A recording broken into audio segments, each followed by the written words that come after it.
the only way you can really take care of yourself is to really check up on your mind, heart, and soul, and your body.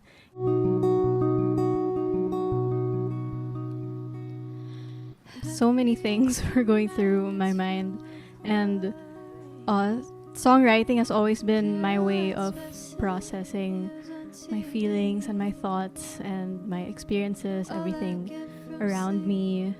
It was just, I guess it was just natural for me to write about how overwhelmed I was feeling at that time.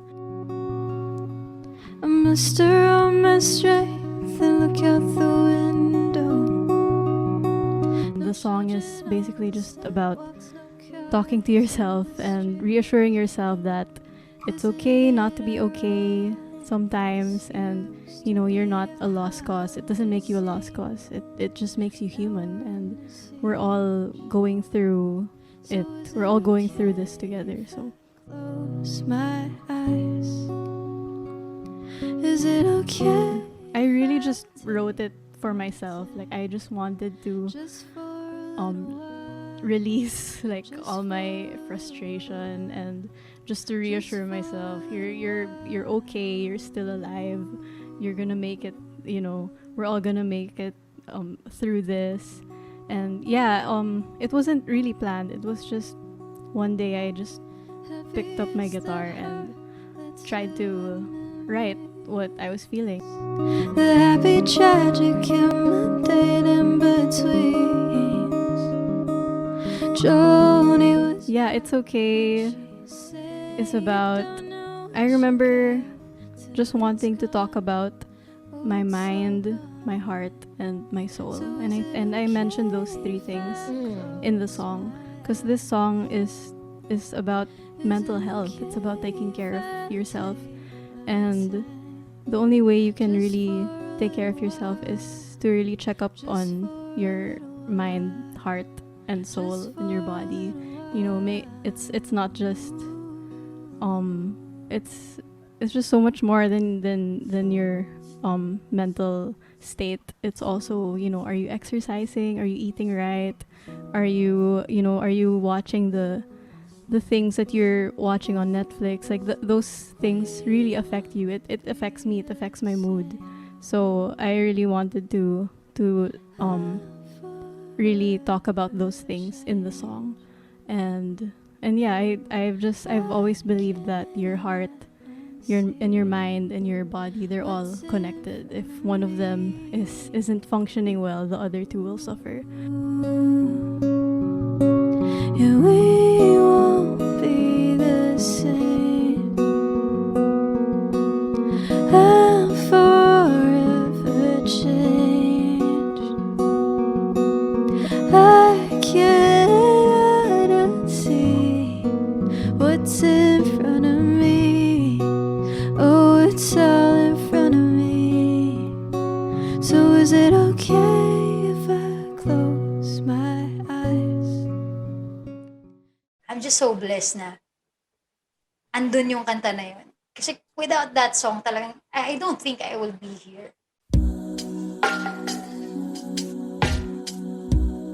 Alam mo, na feel ko yung gratefulness after nung second album ko. Doon pa lang siya nag-dawn sa akin. Nag-kick in na. Parang Yeah, nakaka-catch doon lang up yung nag-kick in emotions mo.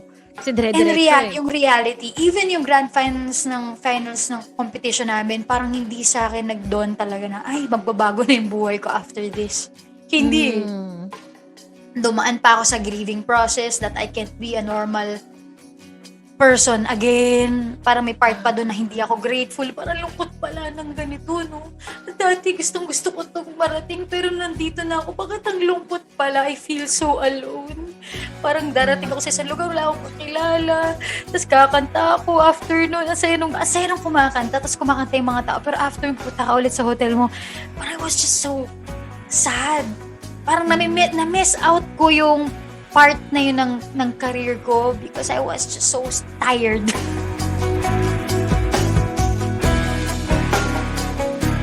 That song was just there. I'm just here to be a tool for you to fly. Tapos ang galing kasi lumipad din siya on its own. I'm here, I'm just watching. Parang sobrang relax lang ako. It's parang, wow, I'm just so blessed na andun yung kanta na yun. Kasi without that song, talagang, I don't think I would be here. Siyempre, maraming factors like my fans, andyan si Kat, andyan yung family ko. Pero kung bihirang kanta, kung in the context of my musical journey, kung sa kanta lang, yun talaga yun.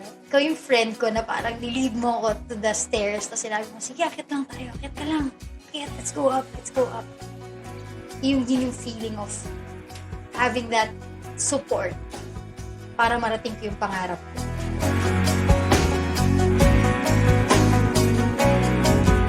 Regret ako about Hawa Kamay. Na nung time na nagpo-float lang ako sa career ko first 2 years, I don't really know what's going on, hindi pa developed ang aking frontal lobe. May point sa career ko na parang nagalit ako sa kanya. Na-feel ko na parang, you know what, parang you took away yung freedom ko. Kasi nagulat ako sa industry. Gulat ako na yun yung mundo. Lagi ako sinasabi ng tatay ko, dapat maging grateful ka. Pero as a young person, hindi mo alam kung paano i-process. But I'm not really blaming myself or galit ako sa sarili ko. It's just regret na parang I wish na mas nag-mature ako ng faster, na na-enjoy ko siya. Kasi parang may point ng career ko na nagalit ako dun sa song.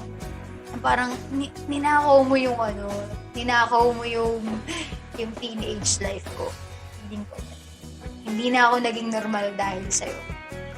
Pero now, being the person, kung ano yung narating ko in my career, where I'm at in my life, yung mga bansang napuntahan ko, yung mga taong nakakolaborate ko at mga naging kaibigan ko in the industry,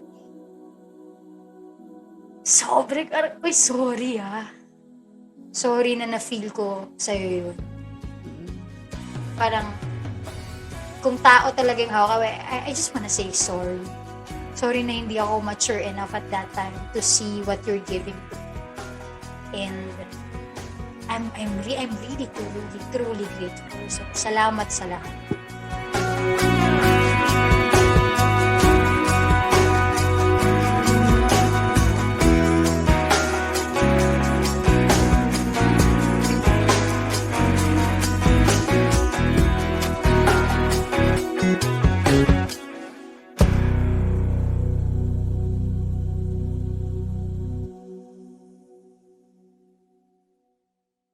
Yun parang ganun ang development ng cult ng isang cult song.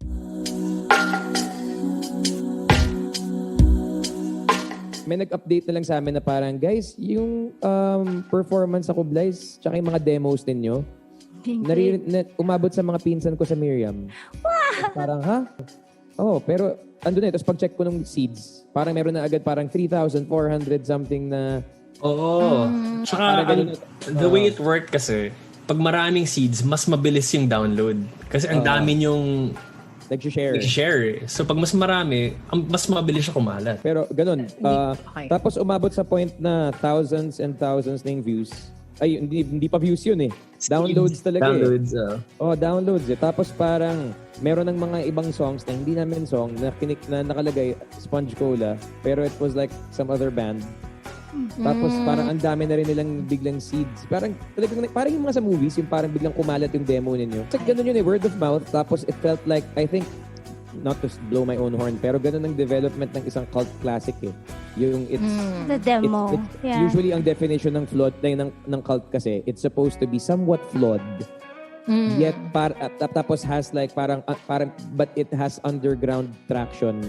Not just for its beauty, but because of the way it's hidden. Parang it's a secret.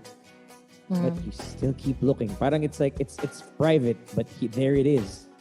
You have access to it. You can't stop looking. So parang ganyan nangyari. So yun parang ganun ang development ng cult ng isang cult song. So kaya very specific to one audience ang Jeepney. Like pwedeng if you walk outside and you sing it, some people will be like, what's that? Kasi to this day, when we play that song, meron pa rin mga tao na hindi alam yung song. Tapos madidiscover ngayon nila yun as sa isip nila, sa experience nila bago. But it's really like from 2001, 2002. And just to add on to the idea of a cult classic, no? Parang at the time kasi parang hindi naman namin promote yung song. Wala namang ganun eh. Parang it just took on a life of its own na kumalat lang siya among people and they were just sharing it among their friends, family, ganyan. So wala namang kaming control na parang we weren't trying to get it played on the radio. Diba? Parang I think we're trying to play a different song on the radio. Parang ganun yan. Iba pa. Pero ever since parang it was one of the like stronger songs talaga. Parang siya talagang the last pantapos ng set. Well, pati yung profile, meron ng mga tao na hindi mo akalaing nakikinig ng music, ng underground music. Yung parang Yung nga, parang actually nakita ko to nangyari rin kasi to sa Nirvana eh. Not to compare us to Nirvana. Pero nung si Dave Grohl, napansin niya na parang ba't yung audience natin may mga jocks na. Ba't nagpupunta na yung mga jocks sa gig? Eh, yung mga jocks wala namang pakialam sa rock music yung time na yan eh. Parang hindi naman sila ganyan eh. Parang where the cool kids are here. Pero umabot na sa point na the jocks are already there sa mga gigs namin. Ganun na ganun. Alam ko yung feeling na yun eh. Parang hindi na to the usual crowd ba?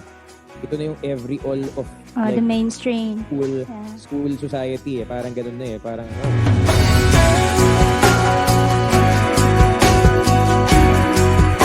I think with Sponge early on, they found their lane na parang, okay, we might not be sobrang technically proficient or prodigious like the other older players, pero what we have is that yung authenticity and yung honesty niyon in songwriting and performing original songs. Kasi noong time na yun, yung uso yung mga Battle of the Bands eh. And lahat ng tao nagko-cover talaga. Kasi pagalingan kayo ng cover ng Red Hot Chili Peppers or pagalingan kayo ng cover ng Incubus. Yung pinaka-tawag nila, wow, plakadong-plakado kasi kuha lahat ng parts. Galing, di ba? Ang Sponge nagsimula niyan, original music agad. Original. Yeah, and for me, this is me speaking na hindi pa ako kasama doon. Nakakasabay ko lang sila. And I saw na parang, okay, hindi nga sila as tight or as technically, yung mga ganyan, walang fancy, whatever, pero original songs. And mahirap gawin yun kasi iba yung tapang na kailangan mo to perform original songs.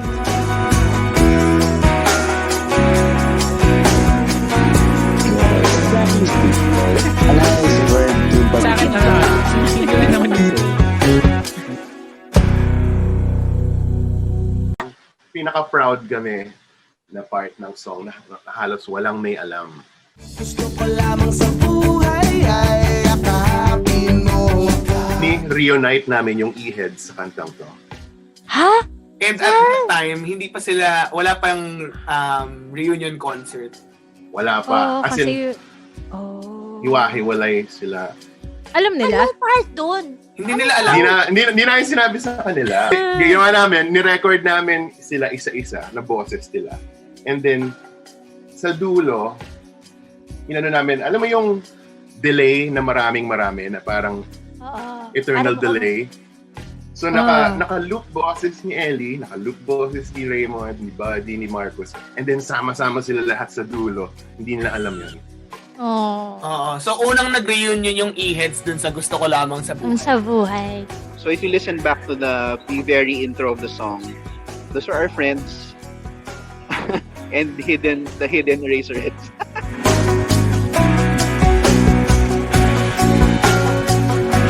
It's one of the rare Itchy Worm songs that's genuinely happy.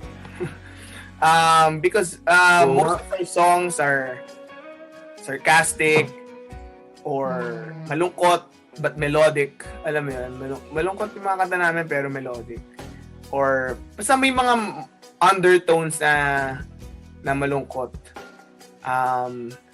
But we express it ng happily or happy yung melody or happy yung pag-aareglo, happy yung disposition. We're happy people, but yung most of our songs are on the sad side.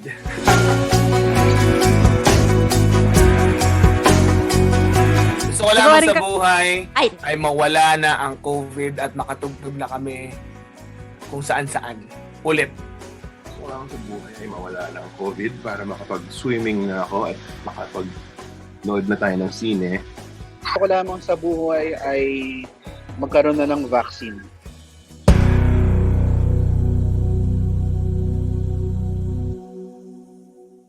Song in Focus is produced by Passion Fruit Collaborations, your podcast and brand creative collaborator. Follow them on Instagram to get your passion projects going.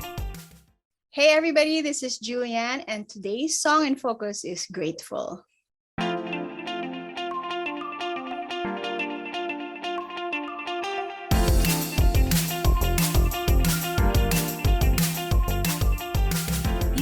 Listening to the Song in Focus podcast, where we dive deep into your favorite tracks. I'm Denice Lau. Hi, and I'm Acel, and today's featured song will show us a different perspective on life and will remind us to count the things we can be thankful for. Grateful is Julianne Tarroja's 2007 release from her first album with the same title. Welcome to the Song in Focus podcast, Julianne! Yay! Hello, welcome! Thank you for having me. So, out of curiosity, I saw that Grateful is also the name of your first album. So, which came first? Is it the album? Is it the song? Was it or the was song? the album? Yeah. Was the album made around the song? Yeah. Actually, your last statement was how it happened. The song came first when because the album was picked up by MCA Universal back in 2006, actually, which was the year before namin release. And by the time that they wanted me to sign, I already had a handful of songs, and Grateful was one of them. So before, pag mag-apply, or hindi naman apply, but before a label would sign you on, they will ask you to sing the songs, and out of everything, parang I think nag-stick sa kanila, and nangusap siguro dun sa mga head ng MCA. So loved it enough to make that the title of the album. So the whole concept of the album was actually built around Grateful. So yun. That's how it happened. Na hindi ko pa yata alam ng tao yun. Ngayon lang ako tinanong nung tanong na yun. Yes. So, that's a good question, Denice. First question. Good job. Galing yung question. Ngayon ko lang yung kwento, no? Na-realize ko yun. Tama. So, ayun. So, dahil sa kwento nga siya, no? So, what's the story behind Grateful? Ayan na. Maraming story, actually. Kasi yung kanta na yan, it was one of the songs that I wrote na in parang hindi siya yung isang upuan and then I finished the whole song. It came to me in spurts talaga. And it was probably, when did I write this ba? Originally, I started with kasi, okay, paano ko ba ikaw sisimulan to? I used to like to journal. Most of my songs kasi, they start with a poem or a journal entry, ganyan. So whenever I journal, sometimes I scribble yung mga saloobin ko and everything. And particularly, Grateful came from a journal entry that I was writing while I was in a taxi and I was stuck in traffic. And I was going through something really, really hard at the time. I don't remember anymore kung kailan kasi parang sobrang dami na parang yung inspiration behind it was probably taken from different seasons of that whole year. If you want me to give you a year, probably 2005 yan. 2005 ko yan nasulat ng pakonte-konte. But the first inspiration came from that journal entry. I was in the taxi, tapos nasa EDSA kami. Tapos, sulat ako sa journal ko, tapos umiiyak ako. Pero nalala ko, naka-shades ako. So, ayoko ipakita kay manong driver na umiiyak ako. So, kaya nagsisenti-senti ako doon, ganyan. Tapos parang most of my kwento in my journal was like, I was just pouring out my pain on the pages, mixed with prayers, ganyan, telling God how I felt, without me realizing that the sun set and the sky started to change into a really, really, really nice color na parang nag-rainbow bigla yung, alam mo yung how the sunsets look Oo. like in ano? Nag-iiba yung color. Oo. So, doon galing yung line na, I watch the sunsets paint the sky. yan, Ganon. what was in the journal was, I have been to places where ano nga ba yun? What's the lyrics? I've been to places where I Kantahin could mo. even see the light of day. And then you came. So, yon. So, parang biglang in a snap because I saw how beautiful the sky was painted. That's another line in this. Biglang nag-change yung perspective ko. Na instead of, parang I think it was a realization of God's way, or, God's way of telling me na, I know you're in pain. I know what you're going through. I hear you. I see you. But there are better things for you. Parang ganun yung feeling ko, it was all for me. So, dun nagsimula yung inspiration behind the song. So, yun nga, when after writing all of those things na ang sakit-sakit sa kalooban ko, parang when I saw the sky and how beautiful it was, parang that was the point in time that my perspective changed. And it was, I guess, God's way of telling me that, I know you're going through something really hard right now, but I see you.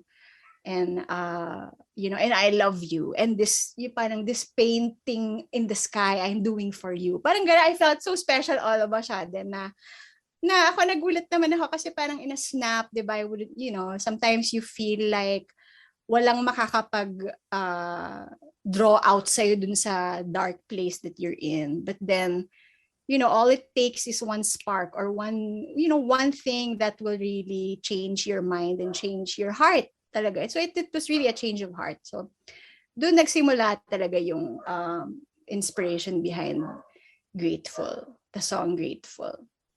Yun. And then, paano siya natapos? Parang, kasi I didn't know at the time it was gonna be a song, di ba? It was just a journal entry. So parang, sige, nilagay ko lang dyan muna. And then, later on in the year, when you are, because the way that I write my song, sometimes it just hits me. The next thing that came to me was I was jamming with an old friend of mine that used to be my guitar player, si Daniel Crisologo. I don't know if you know him. He's a very well-known guitar player. He was also my first guitar player. And we were jamming, and then meron siyang, yung pinaglalaroan namin yung yung sikat na lick ng guitar ng ganon. Tapos parang, sabi ko, okay yun gusto ko yun.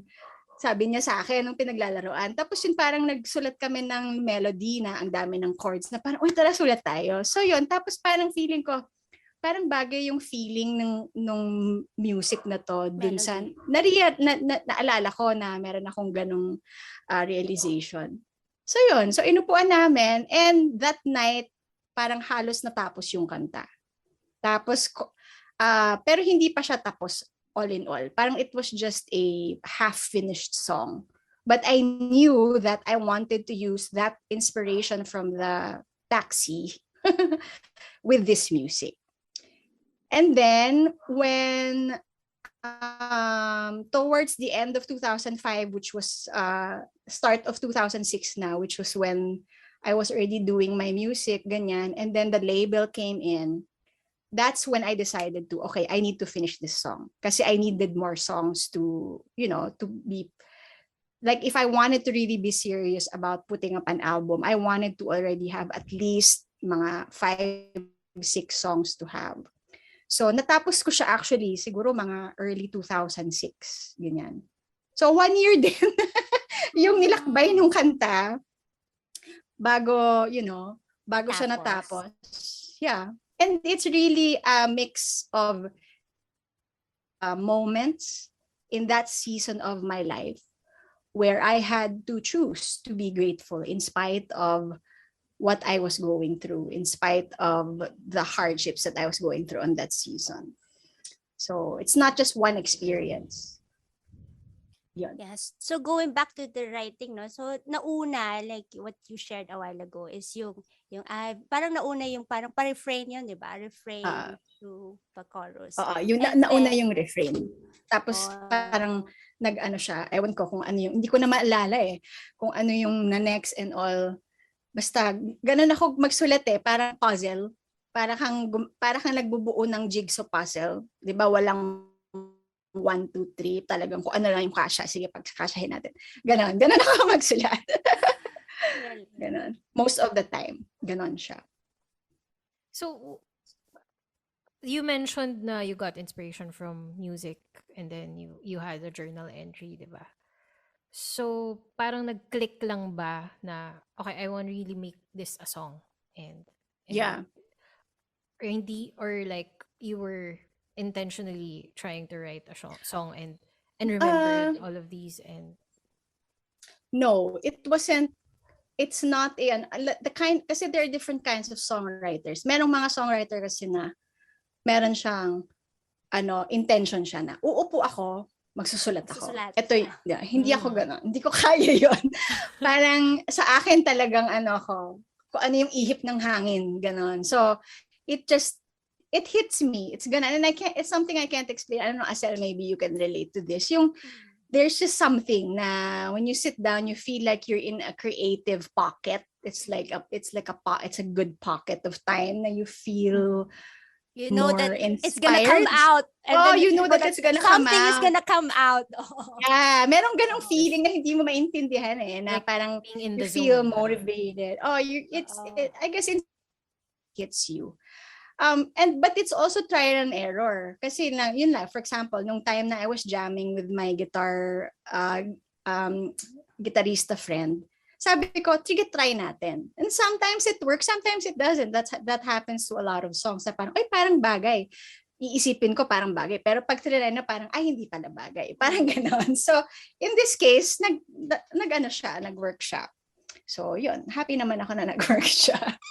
Or else wala tayong grateful. Di ba ikaw yung nag-isip nung yung riff na yon, yung sobrang parang recall siya Pag narinig ko na yung alam ko na yan, Julianne na yan So, saan galing yon? I mean, paano mo narinig yung melody na yon in your head? Exercises.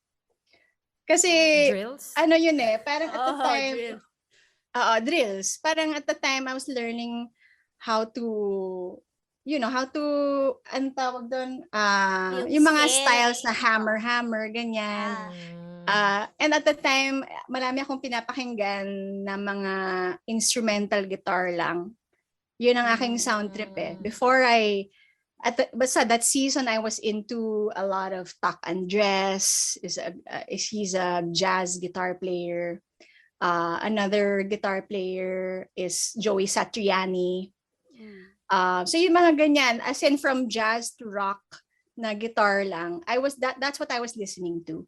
So sometimes when I practice my guitar, I don't really play songs. I just kind of find different chords. So sometimes biglang, okay yun ganon. Tapos ang ginagawa ko is I record it. I record just the lick, even if it's just the lick.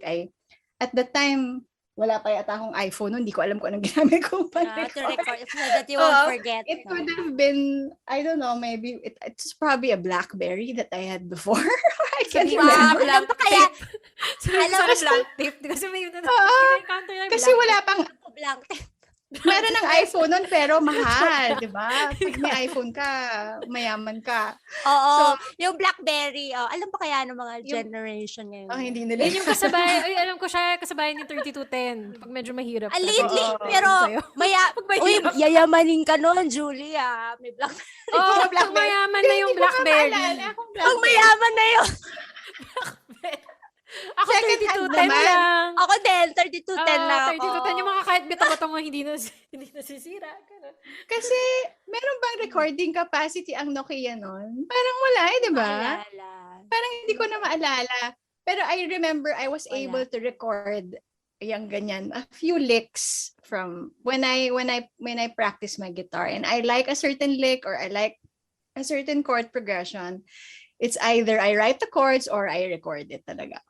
So, yun. So, ganyan, minsan talagang lalabas siya na hindi mo sinasadya. Tapos, yun, like a puzzle, that's what I do. I just kind of put everything together. Parang kang artist nga di ba?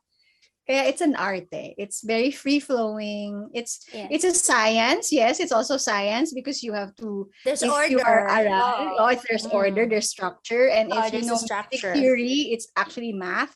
Pero ako wala akong alam dun. But the other side of songwriting is really art. It's really just to feel. It's that. It's experimentation and all that. So it's half and half of that. Yun. Mas leaning ako dun sa sa art. It's like knowing the rules to break the rules, kind of a thing. Yes, exactly. There's I'm a rule breaker. formula. But the really no formula, rules and then- naman diba? Buti na lang, wala akong alam. I mean, wala akong theory, alam. Kaya, kung ano na lang din ako. Kaya hindi ako nagbe-break ng rules. Di ko alam kung nabe-break ko yung Sorry po sa lahat ng nabe-break na rules ko. You mentioned na sometimes it's smooth sailing, diba? Sometimes it's not.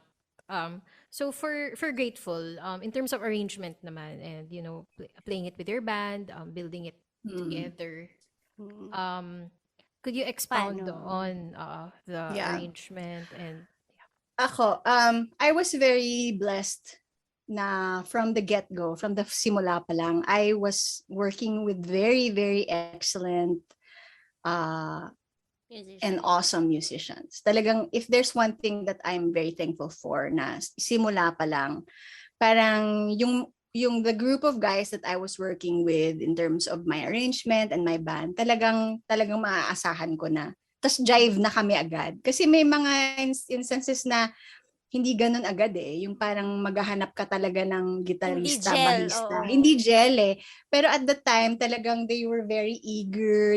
At saka basta masarap lang silang kasama. Tsaka we were just really having fun. So my first band was yun nga, si Daniel Crisologo, Marco Cuneta, and Rickson Ruiz. And then I had a keyboard player, si Tom Vinoya, and sometimes another friend of mine would sub for him. So when we were arranging Grateful in particular, this was already the time na I was signed up with the label na. Kasi nung una, acoustic lang naman yun So wala pa akong idea how it's gonna sound like with the band. So pag ganyan, I usually really have to rehearse it with the band, ganyan. They will, and ako, I'm not a musical director much. Like I can have ideas, but I don't know how to direct a bassist. I don't know how to direct a drummer. So most of the time when I'm arranging a song, I work with another person and I, give him the freedom to actually give, parang give his expert advice to ano yung bagay dito, ano yung hindi. So at the time, for Grateful, the original composition and arrangement was done with Daniel. So siya yung nag-isip nung paano natin isa-structure yung song, like ito yung sa verse, ito yung sa pre-chorus, ito yung sa chorus, tapos ano yung instrumental, ganyan-ganyan, etc. Tapos nung arrangement na with the band, siya rin yung nag-help with the bass line, anong tama. Pero actually, ako kasi I'm more of I respect you as an artist and I know that whatever you will contribute, kung ano yung feeling mong bagay, gawin mo. Ganun. I give them the freedom to actually be creative themselves. Kasi it's a collaboration. It's not hindi ko sila pwedeng diktahan na ito yung gagawin mo. Hindi ako ganong klaseng musikero. Hindi ako ganon. So, with a collaborative effort with all the musicians. And then, ayun, parang, although meron akong, when we were producing this for the album itself, I had an overseer producer. Si Mike Luis actually ang producer nung first album ko. So siya yung nagsasabi na, okay ito bawasan ng konti, ganyan. Pero parang supervisor lang siya. So yun, it was really parang, and surprisingly with Grateful, hindi kami masyadong nahirapan. I think kasi nga, siguro, and this is what I want to believe, is also nangusap din sa kanila yung kanta. So, na-inspire din sila. So, yun naman yun eh. Yun yung maganda sa music and songwriting is the most effective song, I think, and I believe, and I think this is also why Grateful is very effective as a song, is because I know that it was a labor of love from everybody that worked with it from the beginning. Na talagang like nila yung song and hindi sila napipilitan na mag-isip ng ano yung bagay, di ba? So na-inspire din sila, nag-create din sila. So yun. Nice. So I listened to Grateful a million times in different ways, and I saw that there's an upload in 2007 that's 5 minutes lang yung song, and then there's I think a 2018 version na parang like 6 minutes na ba siya, and then parang paiba-iba yung length. Ano to? Yung ano? Are you talking about the another music video? That's a different question for later. Another question. Okay. Yes, I also saw that. There's a 2 version. So that's for later. But for now, siguro it's more of like I saw that it was re-uploaded ba ng 2018, like just as an audio track na mas longer, parang extended version. Parang 6 minutes. Tapos like the yeah. Okay. The other one is 5 minutes. Yeah. So curious lang in kasi the parang album, remastered ba siya? Parang ganun or parang ganun yung dating? No. In the album, it's on YouTube ba? Yung sabi mo? YouTube. On your channel. Okay. Like the official audio track, I think, connected to your distributor. And then I just noticed na the MV has like a shorter audio, diba? So parang 5 minutes. There is a radio edit and there is the original edit. Kasi before, I think up to now naman. Actually, it's 4 minutes, di ba? The radio is 4 minutes. The radio is mahaba pa rin 5 minutes. Mahaba pa rin 5 minutes. Yun yung isa sa akin na mahaba talaga ako magsulat ng kanta. Alos lahat ng songs ko, 5 minutes at least. Kung meron akong shorter. Tapos ang hirap, gets kita pag ang hirap putulin, di ba? Kung halimbawa meron siyang narrative na flow, parang paano mo to puputulin? Oo, mahirap siya. Actually, yun ang nagiging challenge with me. Especially when I was working with a label, working with radio stations, is that ang haba ng song. Kasi pag live gig, di ba? All things go, that's my show. I'm gonna do whatever I wanna do. Pero when you're working with radio stations where it's time pressed and all that stuff, you have to have a radio edit. So they were able to edit it down to 4 minutes na within playable time. Tinanggal. Ang curious ako, naalala mo ba kung ano yung tinanggal? May mga tinanggal na, walang tinanggal na, all the verses, chorus is the same, but they removed some of the intro, the outro, and some of the instrumental parts. Bawas lang. So, yun. And then actually, kung, sana meron akong album, kasi I have like remaining CDs, parang I still have like 4 the original CDs na wala na, hindi na nila ginagamit yun, hindi na nila pinaproduce yun. There's a bonus track in there. That's the extended version of Grateful. So, kasi sobrang, inspired sila siguro na they just wanted, and this is up until now, okay, that every time I play this live, if there are any musicians that wants to jam with me, this is the song that they want to jam. I don't know why, they just want to jam it. And yun yung bonus track. May mga CDs na may bonus track na extended version ng Grateful because ginawa namin when we were recording this. Nag-record kami ng isang Grateful na towards the end, yung pa-outro na, talagang they were just nagja-jam lang sila. Talagang they really were just enjoying themselves. So, hindi lahat ng CDs merong ganon. Parang it was bonus talaga. Bonus siya talaga. Special. Na hindi yun released parang mga 7 minutes siguro yon or more. I was Dami gonna mga mention solo. nga, I saw your live Oo. performances online and there are grateful performances na talagang Na mahaba, ayan. 7 So pag minutes. yung So I sa was even live gonna ask that. And talaga, then there's a 7-minute live, but then maraming ganyan. Kaya when I do shows actually, this is always my last song. Naging trademark ko na yan. From the very beginning, I always end my shows with Grateful. Kasi towards the end of the song, that's really where we just kind of let everything Jam. go. That's where I jam. And I use The that time to, solos. I use that time to like thank whoever I need to thank while the music is playing. Parang it's a good wrap up of everything. Parang ano bang tawag dun sa ano? Di ba meron sa orchestra, it's merong term yun eh. Encore. Reprise ba ang tawag dun? Reprise. Hindi ko alam. Basta gets ko. basta yun, yung parang there's always, diba, something to cap everything off. So, ito yung parating talagang song na pinaperform namin.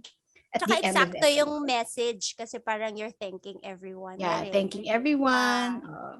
Always ending it with a positive note. Yan. Yun naman ang aking, that's always what I wanted. And the intention in every song, no matter how heartbreaking it is or how painful the inspiration or kung ano yung pinaghugutan, the intention is to always find light in it and end it with a positive note. Yan. Yan ang aking hopefully nagawa ko with every song. Sige, going back to the lyrics tayo. Can you share ano yung pinaka part dito or like one line or I don't know, like 2 lines. Really, sobrang sa'yo? Sobrang, yun yung favorite part mo or yun yung talagang yung naiiyak ako kapag, kasi kapag more than once to, pag ito yung kinakanta ko, hindi ko alam bakit ako naiiyak. So, huwag kang iiyak! Hindi ako iiyak. Pero yung, marami. Pero yung una pa lang, I'm stronger than before, stronger than I'll ever be. I raise my eyes to the one who made me see all what I thought was lost but now is found. And I'm grateful. Yun. So minsan, meron nga akong alalang isang gig na, kasi yun yung unang pasok ko pa lang. Pagpasok ko, biglang nag-crack yung voice ko kasi naiiyak na ako. So I had to stop it. I'm like, wait lang, sorry po Tapos talagang I had to compose myself and be like, okay, let's do it again. Ganon. Kasi yun pa lang yung I'm stronger than before. Parang it's my way of like, pretty facing whatever that is trying to push me down, and that's me taking a stand. So that usually cracks me up. Another favorite line, asa na yun?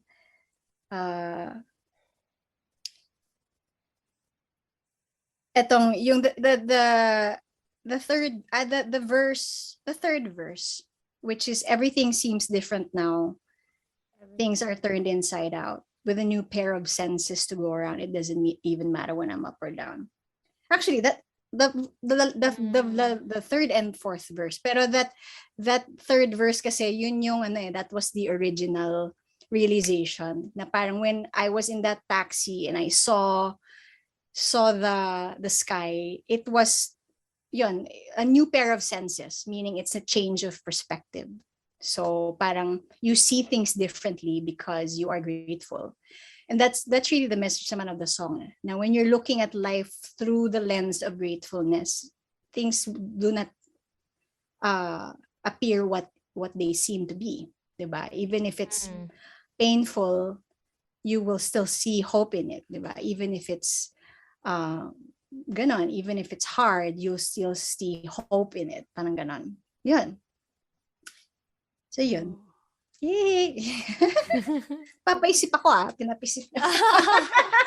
Pinipiga ka na. Parang usually hinihimay midway natin naglalabas yung na ng Google natin. yung mga tao, reading their own lyrics. So we could now go to the question na medyo na banggit mo na rin kanina. So there are 2 music videos. So why are there 2 music videos online? An unreleased Why are there one 2 music and videos? a released Actually, one. I wanna look at the date of that music video. Kasi just to make sure I have my dates correct. Kasi yung the first music video that came out, yung that was actually the music for that was just the demo. That wasn't the real. Yung puti, yung nakaputing background. Hindi. There's a music video of me. The unreleased. Yung nakalagay din sa description, unreleased. 2007. Hindi teka lang 14 years ago. So, ilang years ago yun? Magmamath tayo. 2021 minus 40. 2007. Okay, tama. So, tama yung... So, I have my So, natapos ko yung song 2006. Tapos, there's another music video. It was directed by Joaquin Valdez, who's now making waves in London. He's part of the new Lion King and all that. Hello, Wax. Hello, Joaquin. He's a very, very dear friend of mine, one of my oldest friends, and actually was instrumental in why I'm even in the industry. Kasi siya talaga yung nag-udyok sa akin na mag-solo ka na, mag-release ka na ng album mo, ito na yung mga kanta mo, gawin mo na yan, huwag ka na matapos. So siya talaga yung nagtulak sa akin.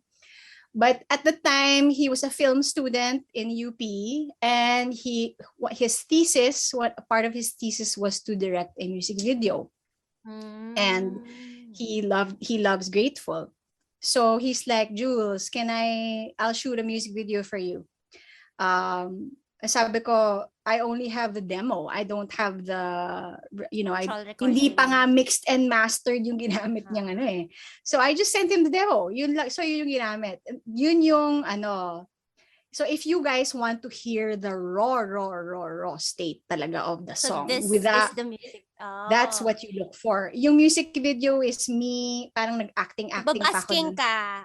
I was busking, and I had to act like a blind busker in front of San Sebastian Church. Yun yung concept niya ni Joaquin, na yun, parang I was a busker, and I'm still grateful. It's parang I'm blind, but I don't keep that, parang I didn't want to keep that from doing what I love, So, yun, that was an experience for me, kasi talagang I had to act. Si Joaquin, what he did was, sabi niya, okay, iiwan lang kita dito, hindi mo alam kung nasan ako ha. So, kaya yung mga shots is talagang parang passerby lang, parang paparazzi, ganun sila. So, ang gagawin ko, magtatago ako, hahayaan lang kitang, kasi nag-bust talaga ako. Kasi walang iba you cannot naman, parang, hindi mo alam kung kailan, hindi, sabi niya, you don't know when I'm gonna say cut. So you're just gonna have to do your thing and act until I go to you and be like, okay, that's good. So talagang nag-bust ako. So yung mga nakikita, if you watch the video, there were people passing by, looking at this. Kasi naman, ang ganda-ganda naman ng mga nagbabas sa kalsada.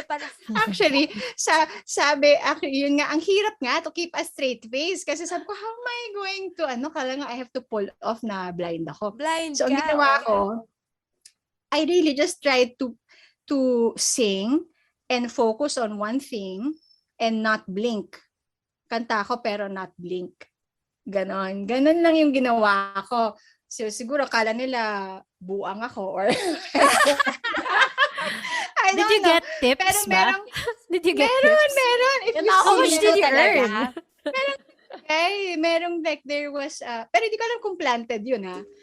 Ewan ko kung planted or hindi. But there were like, if you watch the video, makikita mo there's a part na merong parang 3 yata silang students na nagstay talaga sila. Tapos nagbigay sila ng money. So yun, we did that for like siguro mga 30-45 minutes na. What? Ang tagal? Ulit-ulit ko lang kinakanta yung song. Iniwan ako ni Joaquin ng ganong katagal. Promotion daw live gig. Oo, parang ganon. Ewan ko ba? So yun yung una, and then we had shots inside the church also na sobrang ganda rin ng church sa loob. So yun, that's the story of that music video.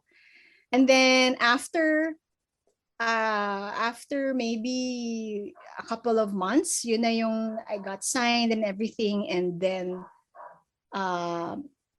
yung music video na white yung background, yun yung official music video na it was under the label na. So, but that was already after Tulak ng Bibig. Kasi pangalawa siya. Kasi second single ko yung yung Grateful eh. So sa totoo lang, the music video of Grateful nung kay Joaquin was already out before I even released Grateful. So there was a time mas marami pang views yon and mas gusto ng mga tao yon kaysa sa yung official na music video. So, you see two different versions of it and how it came to be. So, yeah. Yung official video, did you have a hand in the concept no? Kasi nakaayos ka doon. Sobrang opposite dun sa... Well, nakaayos ka naman dun sa Bulaga, pero nandun ka lang sa gilid, busker ka. Ito naman talagang ayos na ayos. So, ano yung concept behind it? Wala akong say doon actually. Kasi nung time na yon parang the label also wanted to, I guess, experiment on me. Not in a bad way, in a good way naman. So I was working with a director. Can't even remember who the director of the music video was. Pero but I remember we sat down and they presented the concept to me before naman, syempre. So inupuan din naman namin yon. And they showed me this is the peg.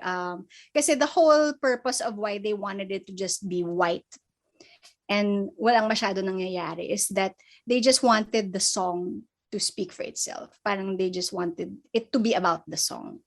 Ganun lang. So, yun yung kaya walang storya, 'di ba? Walang storya yung music video. It was just really a play of different things. It was a creatively done performance video, parang ganon. So, yun yung concept behind the official one. Okay. Go ahead, Acel. Sige. Yung second, parang kasi may mga people doon na parang, are they extra ba? Right. Yeah.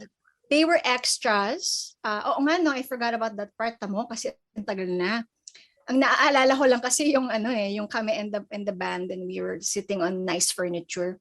But yeah, we had people singing along to the song. Pero puro mga friends ko yun. I even had my brother part of the extras. Kasi if I remember right, I think that was another thing that they wanted this song to represent is that they wanted this to be an anthem that people will, yung parang they will take it as their own, na this is going to be their own song. So I think that was the whole concept of having different people from all walks of life sing along to the songs. They really wanted this song to have that effect on people na talagang yun, yung parang mag-stick talaga sa kanila and they would love it and they would also take it to heart and make it as personal as they can. So yun, we got all our friends together na pumayag naman silang mag-extra. It was a fun shoot. Okay. Going to more things to be grateful for. We saw that this song won you an award, new female recording artist on the 21st Awit Awards. Did you expect the reception, the achievements that Grateful had? Oh, no, as in, and truthfully, you never always expect naman any achievement. You know, when you're in the industry, you're just great. Ako, I can speak for myself. I was just grateful to be given the opportunity to do what I love for a living. You know, because I didn't even intend to do this for a living. I just wanted to make music, period. Yeah. Regardless if I was doing it for a job, I got paid for it. Yeah. I just wanted to make music, period. So parang the fact na and this happened so fast kasi parang I decided to go solo end of mga 2005. That was a leap of faith. Wrote a bunch of my songs for year 2006. By the end of 2006, biglang meron ng agad label. Recording deal. And then recorded the album for label. 3 months. Released it March 2007. And then the year after, may award agad. So parang biglang, ano nangyayari? Sobrang, actually, totoo lang, na-overwhelm ako kasi hindi ako prepared, sa totoo lang. Na parang, ano to? Parang I felt like I was living a dream. I didn't really expect that all of that would happen na tuloy-tuloy. Kasi, I mean, marami kaming friends ni Acel na it takes them a long time. It takes them years to even get recognized. It takes them a long time before they get record deals and people to invest in their music. So, ako, wala akong ibang that wasn't me. Alam ko na si God lahat yun. That was really God opening a door. Like talagang a huge wide door. Open. All I had to do was walk through it. And this is a prestigious award. It's AWIT Awards. And is this your first award? It was my first award. Yeah. Actually, more than that, hindi pa nga ako na, parang I wasn't even over the fact na MCA, at the time kasi MCA Universal, they only handled international albums. Sila yung nagpapasok ng mga, at the time, sino ba yung, basta most of the mainstream Hollywood, US, and basta international artists were under MCA. So when they signed me the same year, it was because they wanted to start producing local. Tapos ako yung una nilang sinayin na OPM. So yun pa lang parang, 'di ba? Bakit ako? Ang dami namang pwedeng piliing iba. Ako yung pinili nilang i-sign. So the fact na yun, hindi pa ako over the fact na ako yung una nilang pinili. So talagang I really got the royal treatment from them kasi talagang todo sila, support. Oo. At saka anong time na yon, wala pa masyadong problema siguro sa budget. Alam mo yon, kasi ngayon hirap na ngayon ng labels, 'di ba? And I mean, towards the end of after 3 years of being signed with them, naramdaman ko how the music industry shifted eh. Kasi people weren't buying CDs anymore, everything was kind of digital, and piracy at the time was a bad thing. Music stores were closing. So I was blessed na at least naramdaman ko yung the golden ikaw yun eh. Ikaw yung parang last na generation na yun na pa-digital, pa-sarado na yung mga sarado start na yung kasi piracy nga eh. Diba? Exactly. So ako parang blessed ako na kahit papano nakatikim man lang ako ng ng blessing from that season in the music industry na generous pa ang mga tao in terms of that. So tapos considering na MCA was they're a major label, they're one of the biggest labels up to now. So I wasn't over that, 'di ba? I was still parang Lord, tas biglang may nomination. So parang by the time na I got the award, wala na. Lutang na ako. Hindi ko na alam kung ano mafe-feel ko. Talagang it just didn't feel real. It didn't feel real that it was happening to me. And I was really, I was over the moon, and I was very, very, very grateful. Yan, for a lack of a better term. Talagang the album spoke for itself, So yun, that was really, really great time in my life. Those are very good memories in my career. Yeah, no, so it's like, looking back, and then yung now, 2021. So I know, can you believe that's almost grabe.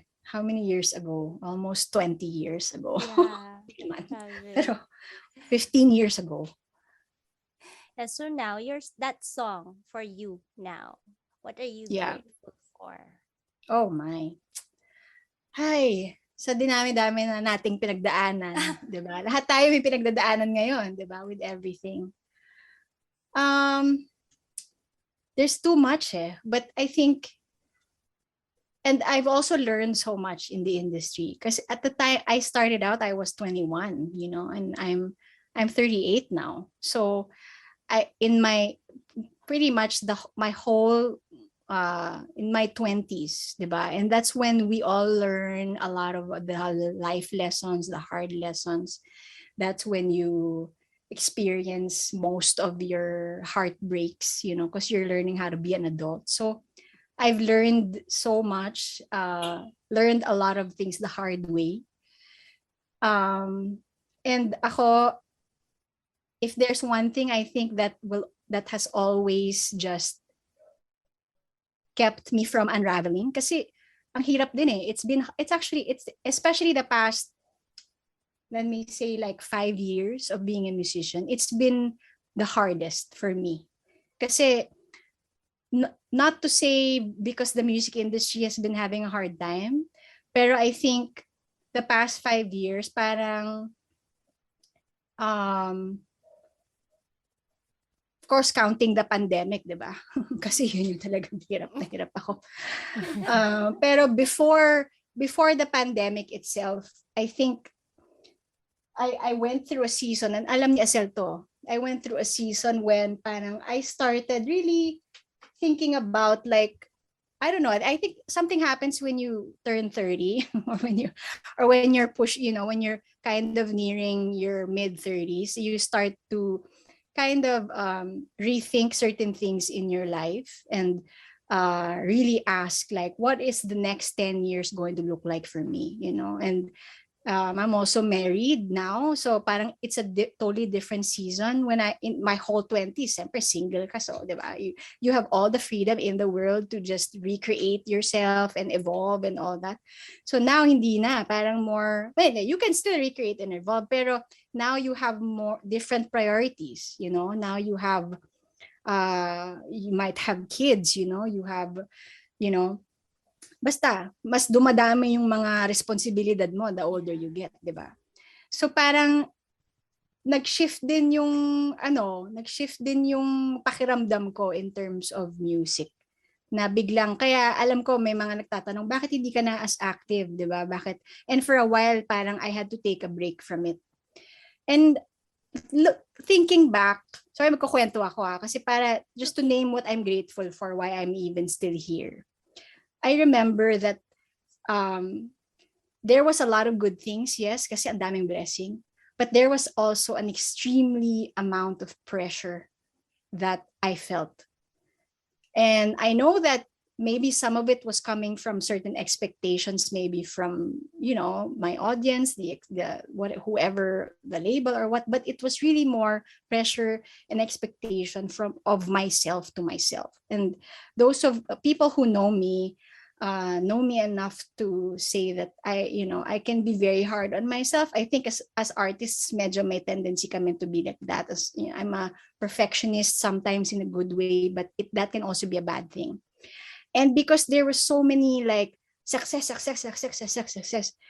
and then it was natural for me to feel like, okay, I just need to keep getting better and better and better and better. Parang, di ba narinig yun na yung phrase na you're only as good as your last release. So I always felt like I was in competition with myself.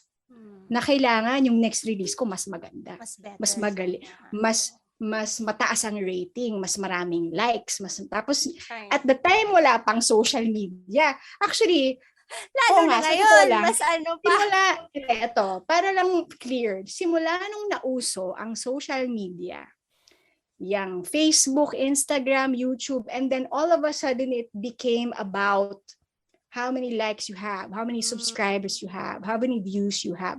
That's when I started to kind of like, I don't know how to do this because I know how to do things old school. You know, I play live gigs and that is my strength as an artist. I'm not good at digital gigs, you know. I'm not good at how do I say, engaging digitally. I'm good at like, come to the gig. If you want to talk to me, let's sit down. I'll even, you know, share a meal and drink with you if you need. I need personal connection. So, medyo nag-struggle ako doon. So, plus the fact na there was a season where I think because of all that pressure, hindi ako basta I had the season where all of a sudden hindi ako makasulat ng kanta. Na kahit anong pilit ko, hindi ko magawa. So parang, yun, it was just kind of like, I was just kind of riding the wave. And the only thing, ito na, I'm coming to my answer, I'm most grateful for, and parang I feel like coming to full circle, is talagang, I'm just grateful for grace, God's grace.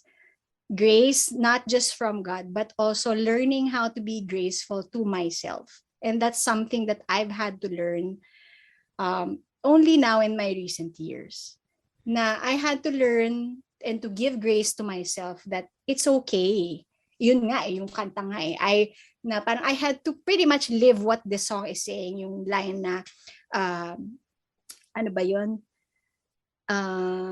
It doesn't matter if I'm up or down. Di ba merong learn doon?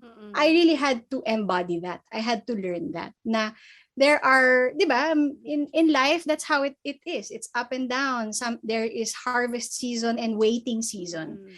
So in the waiting season, I had to be graceful to myself. In the times that I couldn't write songs, kasi maraming times na talagang ayoko na. Parang, sabi ko, hindi na ako makapagsulat, so baka yun na yun, tapos na yung career ko, ayoko na maging musikero. Pero for some reason, someone, or God would always speak to me, send somebody na will randomly message me saying, oh, thank you for your music, and most of the time, grateful talaga yung kanta na, itong kanta mo, favorite ko to, na it would be a reminder na this is a gift God has given me, and that I was given the responsibility to be a good steward of it and to use it for good, and that I can't throw it away because I do love it. But then you have seasons, you have to sometimes learn or go back to the real reason why you were doing it. So, and you need grace for that. Learning, giving yourself room to grow. I'm not the same Julianne when I was 21, when I started to do music. I am a different person now, and I don't need to sound like the 21-year-old Julianne. I don't need to look like her, act like her, and it doesn't need to be better. It can be different. Because I am different. I don't need to compete with myself, kasi first of all, it's hard enough to not compare yourself to other artists, di ba? Yan ang temptation and that is paralyzing. That was paralyzing for me, kasi parang may nagsasabi, basta yung the lie kasi that would come into my head recently was like, oh Diyos, matanda ka na, huwag ka na makisabay. Yan ang mga lie. I understand that. Yan din yung lie sa akin. Appear tayo dyan. Diba? Nako, me and Acel would always talk about all of these struggles as musicians, and kasi halos, especially na ikaw, Acel, kasi nauna ka pa sa akin. Diba? Yung unang, before your, another wave kayo After na nung wave namin, another. Correct. Kayo yun. Correct. Exactly. So, yun. Pero so, ilang beses yan. Kaya yung word na grace, hindi lang grace to myself Merong mga taong nilagay sa buhay mo. Kasama ka na dun, Acel. Na grace kayo ni God sa akin. Kasi kayo minsan yung nagre-remind na, like, I have a friend, si Abby. Siya yung parating, ano ka ba? Kulang na lang, sampalin ako. Ano ka ba? Ano ba makikisabay? Hindi mo ba alam? Ikaw si Julianne. Wala kang sabayan. Ikaw lang yan. There's no other Julianne. So, anong sinasabi mo sabay-sabay? Wala. Kasi pinapagalitan ako. And ako yun, grace yun. Kasi minsan grace is kailangan to tell you the truth. Kahit, di ba? Grace will tell you the truth and allow you to be, to be messy. It gives you the space to be messy and to grow. So yun, I'm grateful for that. And I'm learning how to do that continually. And kasi yun, if I didn't have that, then I wouldn't be here. Yeah. I would just stop doing music because, I can do other things. This is not the only thing I can do. I can probably pursue another job, which I can still do, but realizing na, wala balik na balik I always come back to, music is part of my That's blood. how, yeah, that's how you are wired. Yeah, it's how I'm wired. So you cannot go against your making and how you are wired. So, yun. Wow. Ang haba ng kwento ko, sorry Hindi, maganda. Kasi I think our listeners would really benefit from hearing that thing, what you shared. Kahit na hindi sila musician, I mean, they can apply that. Yeah. Ano man yung pinagdadaanan nila. Yeah, so we're now at the end or the last question. Yes, we before are we wrap it asking the last question, which is, what else do we not know about Grateful? What else do we not know about Grateful? Ano ba? Parang nasabi ko na yata lahat Wala pa ba? Wala akong secret. Last one. I have a last Ang one. dami kong kwento so alam nyo na lahat. How did the other songs play around Grateful? Kasi you mentioned. Oh, okay. Like, for kasi example, yun yung Tulak ng album. Bibig, was also a great song. The other song. But you said, it's also part of Grateful, right? Or no? Yes.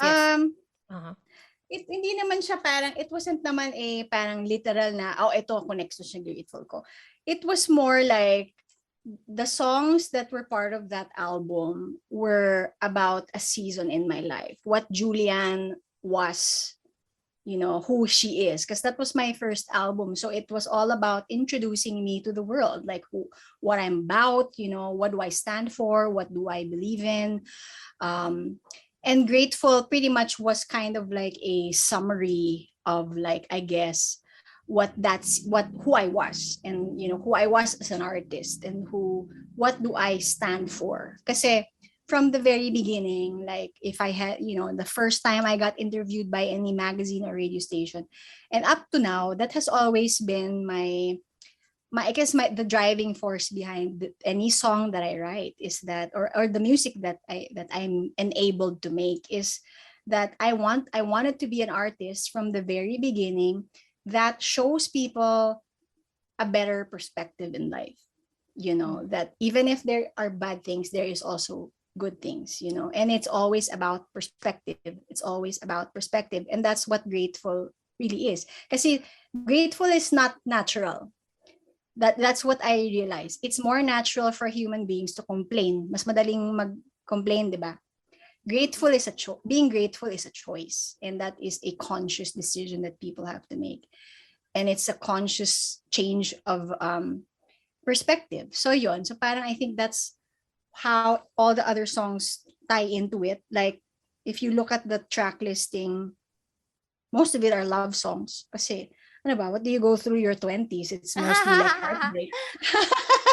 And or I guess maybe if you want me to add, like the previous question was what you don't know about Grateful, is that it's not about a boy.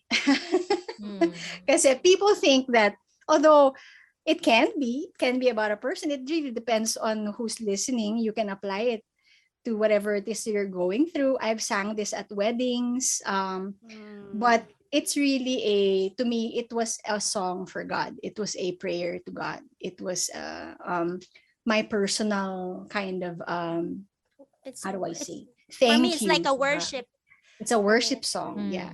So, yun. And some people know that it's not about a boy. It's not about a heartbreak experience from actually, no. That's not true. The inspiration behind it was about heartbreak, but the song itself is not written for a person with a name that broke my heart. So if you look at all the tracks from that album, Tulak ng Bibig, Queen in Me, Unsaid, Healing, Empty Chairs, lahat yun, most of that was because of some experience that I had with some guy, so nasabihan na ako na parang sabi, para ka pala si Taylor Swift pag mayroong nag-break ng heart, sulatan mo ng kanta. Kasi therapeutic siya I think I think all songwriters, they just don't admit it. Yeah, they just don't, and they make this press release. No, eh, this is okay about lang this, but naman. actually it's It's about something bigger. It's about yeah, pero yeah. Hindi, pero yun nga, I think my take on it was, sige, parang you know, I write about my heartbreak, but then in the end of the song, there's hope. always a different The perspective. hope factor, yeah. May hope factor. So yun naman yung what was intentionally really put in that. Yun. Parang there's always something to be grateful for. Parang, I guess, if you want me to kind of connect it to grateful as a song. In the song, there's always something to be grateful for. There. Nice. Does that answer my question? Yes. I mean, your question. Actually, when you search your song on Google, the Y's on the U's are actually capitalized. So and the one. Yeah, the one. And the is, one. So, capitalized. kasi minsan di naman pinapansin ng tao yun, di ba? So, kung alam ninyo, if you know an insider, like, there's a proper way of, di ba, writing. It has Use to be and capital. ones, it has to be capital. So, yeah, but actually, another good question, Denise. Nobody's ever asked me that. Why is it capital? O, di ba? So, now people know. Because it's God. It has to be capital. Right. Okay. So where can we find you? And okay. what's next? And what can we, expect from Julianne? Right now, like what I said, I am still learning actually this whole digital world, especially now that it's before the pandemic hit. Digital na naman talaga ang laban eh, di ba? But even more so now, kasi you have to be seen digitally, you know, constantly, consistently. So now I have to be, I have to kind of learn how to do that. So most of my gigs are on Kumu, although ngayon naka-break ako. But starting November, next month, magkukumu ako ulit. So if you guys have Kumu, you can follow me on Kumu. My handle is Julianne Tarroja. So I guess you can share that maybe in the caption. I don't know. But in terms of what's next, right now I'm kind of in a songwriting season. So I do want to release an EP. Yay! I don't know when. I think I'm also at a place where, like what I said, learning to be graceful. I'm not really in a hurry because I'm not competing with anyone. So I feel like when the time is right and I have enough material that I feel like would be an ample set of songs to create an EP, then I'll release it. So I'll keep you posted. But I feel like malapit na yan. Kasi, like, meron akong, one of the things that I've learned also is, it was advice given to me by Cynthia Alexander. One time na nagkaroon ako ng time na hindi ako makasulat, I asked for her advice. Sabi ko, ano pong ginagawa niyo when you have writer's block? Tapos, parang sinermonan pa niya ako. Sabi niya, ano ba yan? Don't call it writer's block. It's not a writer's block because you already put a negative connotation on it. You're just experiencing life. So, experience your life. Experience it first. And then if it's done, may lalabas naman dyan na talaga eh. So kapag wala pang song, ibig sabihin, hindi ka pa tapos. Hindi pa tapos yung experience mo. May kailangan ka pang matutunan, may kailangan ka pang pagdaanan. So the past, I got married 3 years ago. And then this pandemic hit. We're experiencing a lot of different things now. Ang hirap, di ba? Parang to be able to find stability, 'di ba? Nandun pa tayo sa part na 'yun na paano ba to? This is it's a new world. It really is a new world. It's not the same. So, I'm in that season of experiencing that first, although nakakapagsulat ako konti-konti. But I feel like at the end of it, when things are a little bit more, I don't want to use the word stable kasi parang ngayon I feel like everybody has to learn how to stand on a surfboard. Parang ganun. Imagine nyo nagsa-surfing tayo, di ba? So, yun, I'm in that place now where I'm just letting things happen. Allowing it to teach me what I need to learn. So yeah, but then of course I'm very active on social media. I have my Facebook and my Instagram, and then this. Guys, thank you for having me on your show and your podcast, diba? So whenever I have any opportunities to guest in any other artists shows ganyan, of course parati yung yes. Seldom ako nagno-no. Nagno-no lang ako pag hindi talaga pwede. So yun, pero wala akong any upcoming na pwede i-promote. If you want to know what's happening, if you want to keep updated, which I usually do naman, I have my Facebook page is Julianne PH Official. That's usually where I'm active. Actually, I'm more active on Facebook. And then my Instagram is at Julianne Tarroja. The same handle on my YouTube and my Kumu. So those are so Facebook, Instagram, Kumu, and YouTube are where I'm usually seen. Ano pa ba? Yun lang. Okay. So many things to look There. forward to. Yes, something to look forward to. But for sure, hindi ako mawawala. Diba? I'm still here. Doon sa mga nagtataka, I'm still alive. Baka nagtataka sila, nasaan na si Julia? He's just experiencing life for new music. And also, I mean, I have my second album, Ashes to Beauty, is also available online. If you guys, I'm on Spotify, on Apple Music, on everything, Amazon Music. Just look for me on there. Or actually, if you go to my Instagram and also my Facebook, the link there, merong link dun sa bio ko na it's a Spotify playlist of all my releases. Songs, yeah. Both the albums and all the even collaborations that I've done. To 19 ko po, hindi naman 19 kopong. Early 2000 yung unang-una kong release nandun din. So if you guys want to just sound trip, sound trip muna kayo. And then hopefully more songs to come in the future. Exciting. Thank you. All right. Yay. So yeah, please do follow Julianne on her Instagram account, FB, and her link for her Spotify, Apple Music. Just stream her songs. You heard the stories behind the song, the Grateful, and also Ashes to Beauty. It's available in all digital platforms. So thank you so much, Julie, for sharing the stories behind Grateful. Don't forget to stick around and listen to the track at the end of our focus sessions. That's it.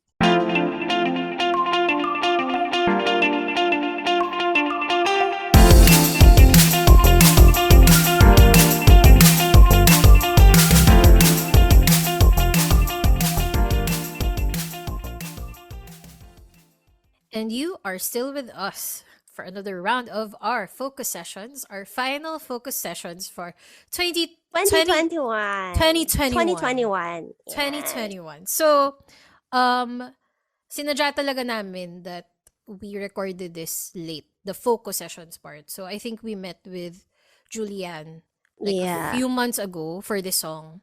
And nausap kami ni Acel na we really wanted this song to be the last song that will feature for the year. Keep it in to theme. cap the year. Yes. Yeah, 2021. And talk about the things that we are grateful for. Pero later pa yun. Spoiler alert. Spoiler alert. So, Acel, do you want to start with, parang what you think about Julianne's thoughts? Medyo madami yun na. Marami akong reflections and realizations. So, siguro una, just to all our listeners, Julianne kasi has become my friend. Pero before, during that time na when she came out with her first album, 2000, ano ba yun? I forgot, 7? Basta, yun, during that time, kasi she's younger, no? It's a different generation from yung generation namin. No, so hindi ko siya talaga kilala, and I had parang when I first saw her perform and heard her song, I was really impressed. Sabi ko, wow, ang galing-galing nito. Sobra akong na-impress sa kanya. And so I don't know her personally that time, but I would see her perform, and I didn't also get a chance to talk to her kasi she has a different group of friends, and ako din iba. But yeah, I'm blessed to be able to get to know her.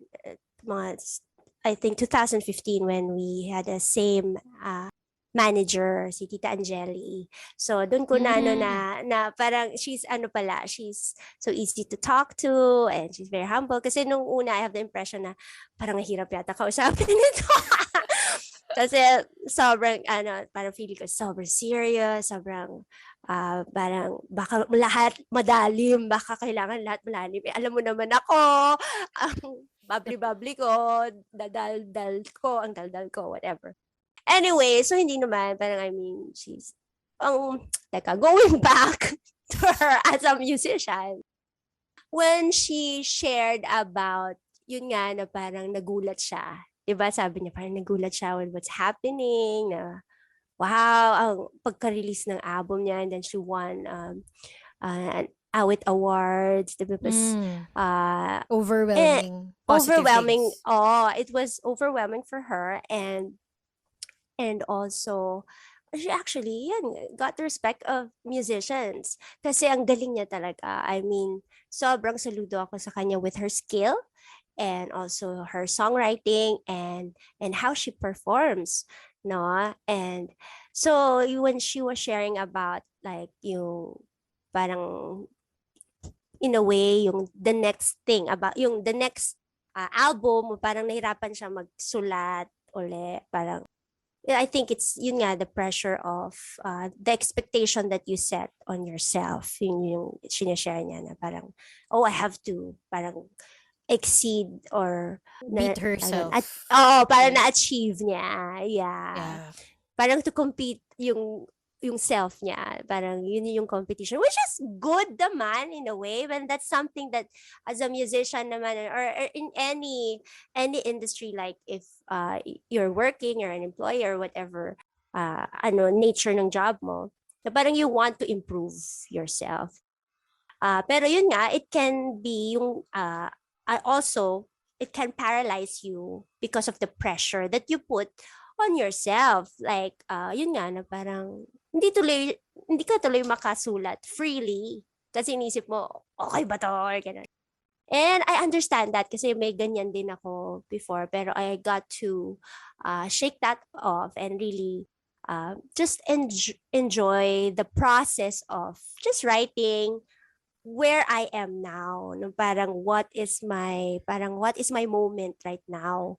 And I guess that's where she saying about the parang experience nga life. Yung parang she was saying about a waiting season and a harvest season, na you have to also live life so that you could write about it at some point.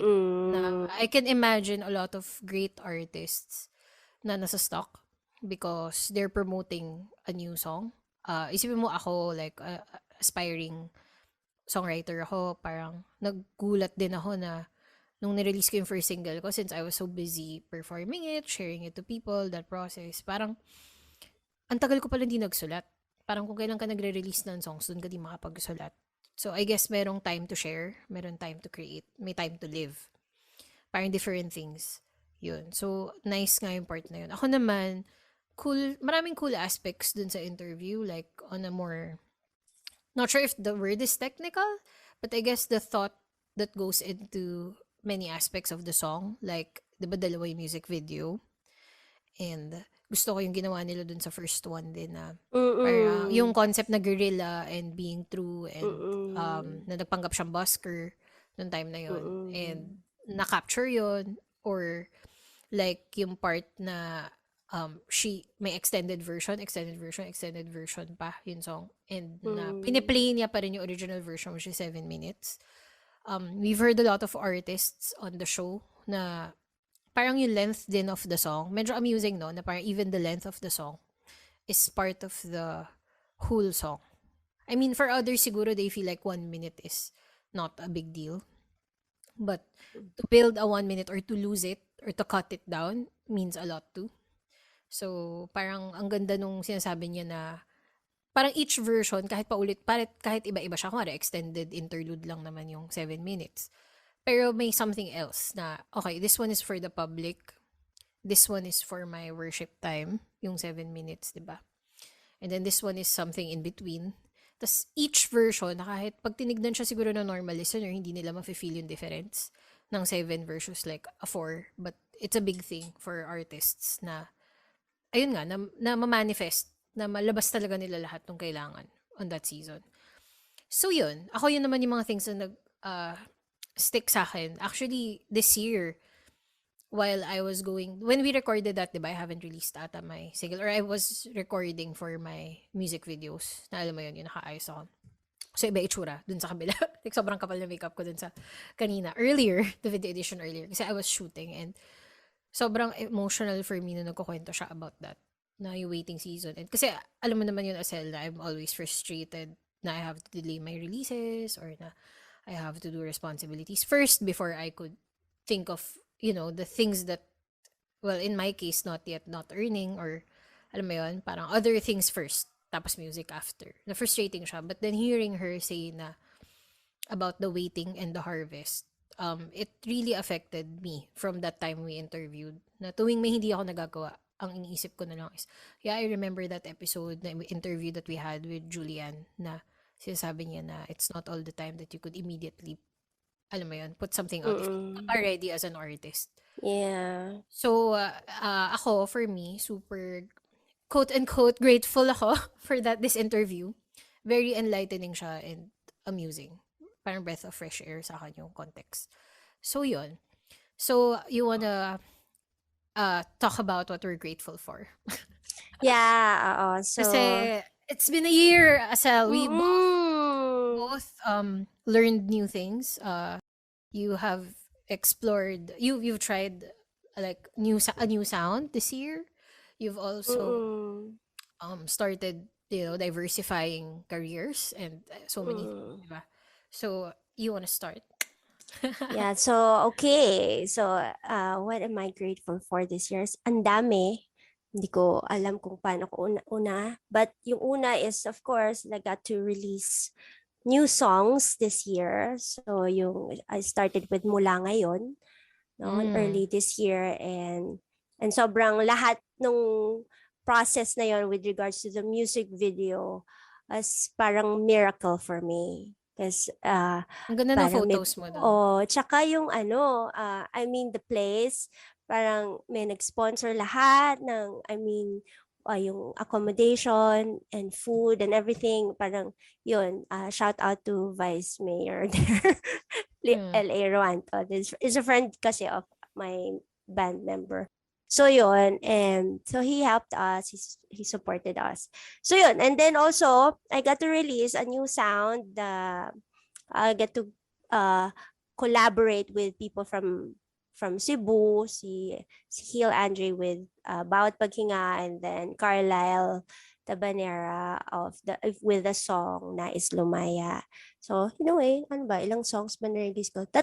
Ay, may isa pa. 4 humabol yung Kahit Isang Saglit, another classic OPM that I was privileged to make a rendition of. So, I think ikaw it's like ay mahalaga. Something. Ikaw ay mahalaga. Naglabas And tayo. also Wild. a collaboration. Collaboration with Denice, to really speak out like one of the things that is really close to my heart, So the song Ikaw Ay Mahalaga, so it's also there in Spotify and Apple Music, so please do check it out. So madami pala, 1, 2, 3, 4, 5. So imagine, technically, 5 almost songs. every 2 months meron kang new song. In a way. New song. In a way. Tapos, yun lang, parang yung sa Kahit Isang Saglit, where I wasn't expecting that to be asked again to sing a classic OPM song. And so for me, I'm so grateful with that opportunity na yun with Cornerstone Music. And yun. So yun, with my music. And then also, I got to experience a new thing No, now I'm also a financial consultant, and di ko pwede i-mention yung ano. But yeah, so to mga listeners dyan, yeah, sobrang important and sobrang noble pala nitong job na to, na really to help Filipinos to be financially prepared. And also, I'm grateful na I got to experience like another kind of job, no, as a financial consultant, and how noble it is, no, to really help Filipinos and families to be financially prepared and protected. No, so yun yung new thing ko for me. Yan. At yes, 2021 nakalabas na kami. I mean, as a family. Nakapunta kami. Di ba kami nakalabas? As a family, nakapagpunta kami nakaswim na kami with friends and with friends ng family namin. Nagpunta kami sa La Union, no, for 3 days, and also nakapag-picnic with other homeschooler mommies with their kids. So ang saya-saya ng mga anak namin. I mean, parang ang hirap for kids. Ang hirap for kids daw, no? Kasi di ba may pamangkin din ako, and parang hindi ko ma-imagine na stuck ka sa bahay for that long. Like, ang dami na nawawala. Kasi sobrang saya ko to see them run around, and they're so happy to be outside and also to be able to play with their friends again. No, na parang nagkagulatan na ang tangkad mo na. Alam mo yun, yung mga anak ng mga friends ko na, Si Tashi. 5 feet na sila. Di ba may pinost kang video? Si Tashi is Acel's eldest son. So, si Tashi, nagulat ako, lalim na ng boses. Parang compared to last year. Di ba last year nag-vlog siya? Na parang, hi, I'm Tashi. Hi, Tashi. Tapos may nakita ka. Just Tashi. Parang, there. Di ba? Like 1 year or 2 years lang yung lumipas, pero sobrang nag-iba na sila, pati yung mga, yun nga, mga anak ng friends ko. So, parang, Acel, wow. isipin mo na lang, Acel, nung nag-start yung pandemic, mid-20s ako. Ngayon, late 20s na ako. Bata pa ako before in my head. Uy, bata pa ako, meron pa akong time. Ngayon, nangyari. So, nakakatawa. Sus ko naman, okay ka lang. Ako naman, kalahati, doble nung edad mo ako. Ano ka ba? So, wag mo nang isip. So, ayun na nga. Ako nga. Ayun na nga. Ikaw naman. Hindi, I think, alam mo, yun nga, in a way, mas konti yung na-release kong songs this year. So, I just had Overthink, an acoustic version ngayon. And November pa, di ba? Parang hinabol ko lang para kahit pa paano meron. Pero thankful pa din ako kasi dami nangyari sa akin this year. Napilay ako. Nagka-COVID scare din ako, di ba? Remember that? Oh my gosh. Tapos alam mo yun, sobrang dami. And I think yun, at least there was still focus. There was still Ikaw Ay Mahalaga and Song and Focus. So nakailang episodes tayo this year. Buong season 2 and like 6 episodes of, so that's what, 20 plus episodes? Ang dami nun. Actually, this year when we started, tama ba? This year when we start ng season 1. End ng season 1. Tapos nagbuong season 2 tayo, tapos ngayon nasa season 3 na tayo. So, ang tagal. I mean, ang dami din natin nagawang episodes, and I feel like I grew as a person in terms of what matters and what could wait. And I realized na, yun, going back din in a way to Julian's song, yung waiting time, if I just saw it as a process, as part of the process rather than as a source of delay, I would have appreciated most of my waiting time. Kasi nung nilabas ko naman siya noong November, totoo lang, ang saya-saya ko. Na parang it didn't matter na hindi ko siya nalabas na April. Siyempre kasi initially Overthink was supposed to be released April, di ba? And then napilay nga ako, nangyari lahat.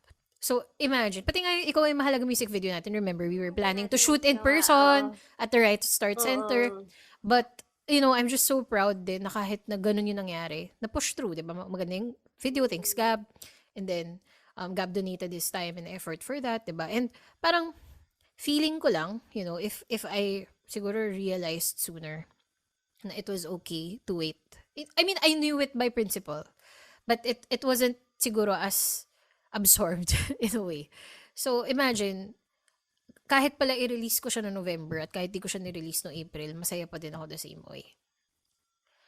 And feeling ko kung pinilit ko siya, hindi din ako naging masaya.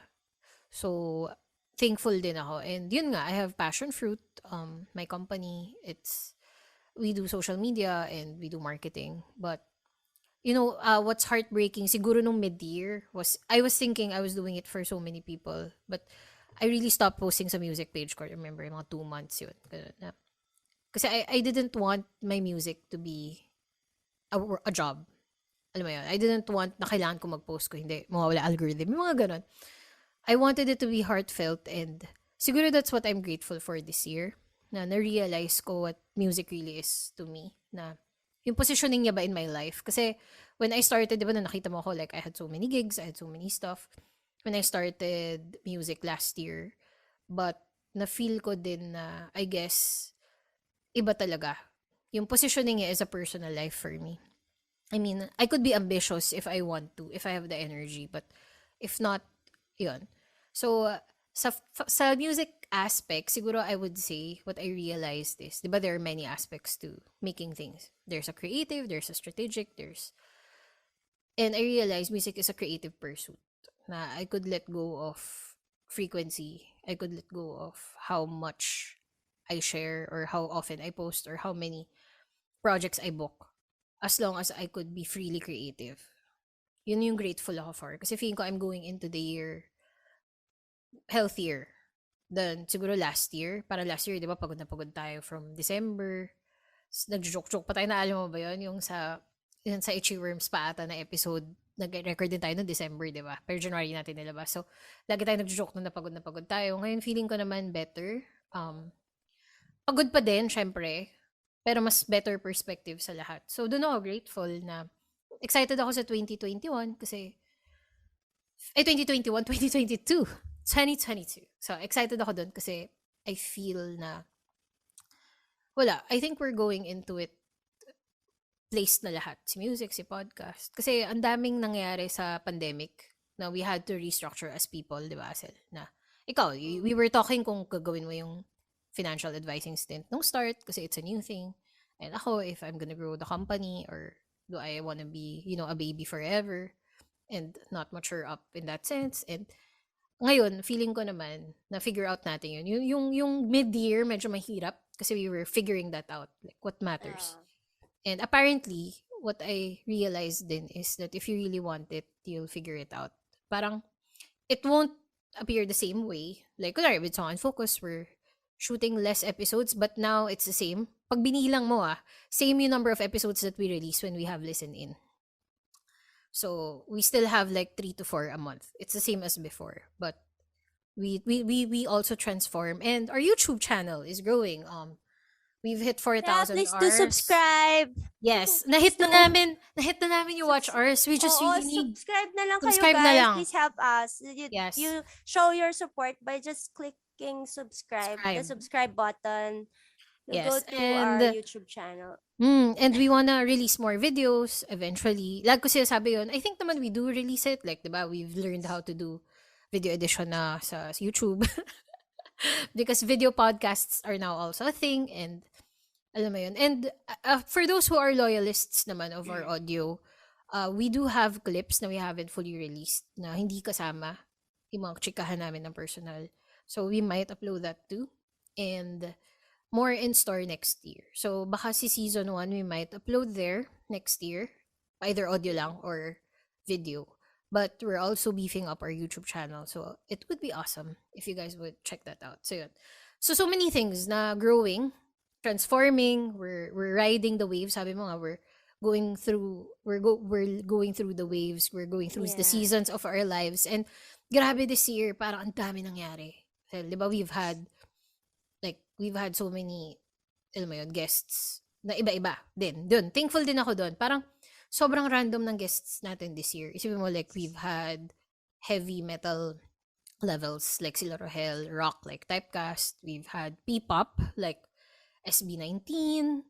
We've had new blood artists na like nag-viral nag-viral sa TikTok. It's a new Rion and Paul Pablo. Tas we also have mga classics like sila Noel Cabangon, like mga haligi ng OPM, di ba? Parang sila Yeng, sila Morissette. Si Aya. Yes, Sundo. And lahat. And Parokya. parokya, we've had parokya. We have returnees like si Layael, diba? Like Enyeng. Yeah, Na, Ellen Carrillo. na fam, like this band calls us fam, by the way. So it's so cute. Itchy Like, worms. it's so cute. You know, guys, another thing pala na na-realize ko, whenever some of our guests address us, they call us Song and Focus fam. Like, we're families. Like, I'm just so happy then that the artists we guess they feel at home. I guess may ganun sila na vibe na whenever we talk to them. So, or at least after the episode, meron silang sense of like, oh, Song and Focus, parang ganun. So yun din yung good thing about the whole thing na parang thankful ako that I still find the sparkle whenever we interview people. Na talaga na-appreciate ko. Like, wala pa akong episode na ni-record natin na parang nagsisisi ako. I mean, kuwari pagod na pagod ako bago tayo mag-record. Tapos pag na-meet na natin, kuwari pumasok na yung artist sa Zoom. Kahit sobrang pagod ko sa work, kuwari wala kang tulog 2 hours. Tapos pag nag-i-interview na tayo, Acel, parang sobrang natutuwa talaga ako. Like, naging grateful ako. Napapaisip ako na parang, hindi, this is still something to be thankful for. Kasi parang their time, their energy. So, sobrang daming things to be grateful for. Transformations we've made to get to a healthier place, both of us. And I'm happy that we're both, we now find time with our families, diba? Parang pag-usapan din natin yan na, ayun nga, na parang nabanggit ko to sa isang podcast interview ko with si Jason. Tapos parang sinasabi ko nga sa kanya na this year, parang iniisip ako isuot na song about greed or need. So parang, it gets me asking, everything I do now, I ask, is it greed? Is it need? And if you define it, then life will be a bit, parang decisions will be easier to do na. Is it, if it's a need, then, sige, wag ka matulog for it. Kasi wala. Pero kung greed lang, that's not may in a way, reason to. Weird yung good greed. Kasi greed is like overflowing need in a way. Para siyang beyond need in a sense na pwede naman siya i-defer, pwede naman siya i-adjust, pwede naman siya mag-slow down as long as nandyan siya. So ako yun, dun. Ang dami ko sinabi, no? pero happy naman ako for us kasi I feel like we're in a happy place now and learning the ropes of podcasting, learning the ropes of the new music scene, di ba? From online and ayan, grateful for is tumutugtog ka na rin live outside, I saw. Yes. So, yun. Oo nga, no? One of the things that I'm grateful for, at least. Hindi ko pa siya natatry. End of the year, like, I have a number of invitations na on ground na. So, I miss doing that, like, really interacting with the audience, with the people. So, yun. Shout out sa, Coffee 8065. Ako gusto ko na talaga tumugtog sa labas. But I actually got invitations to busk again. And takot pa ako. But I'm guessing by next year, like, siguro April, baka I'm open na to, I just really need to fix so many things. And yun. So, tsaka maganda din kasi at least yung mga weddings ngayon. Kasi I really, one of the gigs na gusto ko din talaga is yung weddings, no? Parang, for me, sobra akong grateful doon. Like when people would ask me to sing at their weddings, na parang I'm like a special part. Parang I'm part of their special moment. Kasi sobrang yun eh. Important ng part ng life nila. Tapos ako yung kakanta ng bridal walk niya. Parang for me, parang, talaga you want ako sa bridal walk mo? Sige. Kasi yung gets ko pag reception, pero yung gusto ko ikaw yung kakanta. Yung parang something for me that's sobra akong kinikilig when some people would ask me to do that. So yun, grateful ako doon sa mga sa mga ganyang gigs. Tsaka yun nga, ito, buhay pa tayo. We survived 2021. Yes, and every breath, every day, the blessing. I think that's something that we should be grateful for. Like, I mean, my family is still here. I mean, hindi nagkasakit. And ako, basta wag magkasakit. And lahat healthy. And sobra akong grateful doon. And my mom and my dad also. Yes, our parents. Na we got to celebrate their anniversary, their birthdays. My dad kasi is almost is 89. It's almost 90 na eh. And then my mom is 79. So, so sobrang happy ako that there's still, ayun, nakabili ako ng piano for my mom. I mean, that's Nakita ko something. yun. And grateful ako kay Julianne. Yan. Na-connect ko. Kasi yung acoustic piano na yun is from Julianne because she's going, yan, Julianne, if you're listening to this now. Kasi si Julianne, yun, nagpunta na siya sa US. So she started selling some of her things that she can't bring. So I got her acoustic piano and I gave it to my mom so that she can have something to do. No? And bored na sila sa bahay. So, yun. So ang daming pwedeng ipasalamat ngayong taon and yun. Salamat, Denice, also for all your hard work and your mga graphic designs ng mga, kung makikita nyo yung mga posters namin and mga pag-edit, it's her team and she's doing it. No, iniwan ko na siya. Pero thank you din. Sabi ko, ayoko nang gawin yung mga bagay na yan. Hindi na kaya ng powers ko. So, ayun. So, yun. Ako yun. Thank you din, Acel, for, sticking around and sharing your friends and, introducing me to so many people, di ba? Parang, you could skip that part, but you always graciously introduce me and, share your circle with me. So, grateful ako doon. Yun. So, let us keep on making and surviving. Yes, let's survive the 2022. Our next episode will be, I think, January. January, baka 14. At sabi ko, baka di ba pwede magbago. Para magbakasyon muna kami din. Oh, like 1 week yan. Pero if you guys want, we just released listen-in episodes, playlists. You might want to check that out. Listen to the artists. So, sa Spotify, if you listen to the listen-in episodes, yung mga songs doon, you could, kapag naka-premium ka, you could directly stream from the app and dadagdag sa streams yun ng artist. So, that's the reason why we introduced listen-in. Kasi when we embed the songs of the artists, dumadagdag siya sa streams ng artist directly. So, that would be great. Paano pag hindi naka-premium? May preview ng 30 seconds. So, at least, if hindi ka naka-premium at may preview ka ng 30 seconds, you could have a listen of, like, ano yung vibe? The song. Yes, yung 30-second preview. And you could search these artists on YouTube if hindi ka premium, di ba? But, I feel naman, or punta ka diretso sa profile nila and I think pwede ka makinig doon. You can listen to their songs also. There are other songs. So. Yes. And for those who have been supporting us, listening to most of our episodes. Yeah, grateful kami sa inyo, sifters. Yes. Our wrapped up said, wow. In case you guys haven't seen, we have, I think, 1,700 ba? Listeners daw on Spotify. Who, sabi nila, 1,700 something ata na listeners on Spotify na tayo yung most listened to podcast episode nila. So imagine, like 1,000 people na nasa top 1 tayo of their list. So thank you so much. And then, may nakalagay pa doon na I think 5 people listen to our podcast on their birthday. That's amusing for me. Ooh, that's cute, sweet. Diba?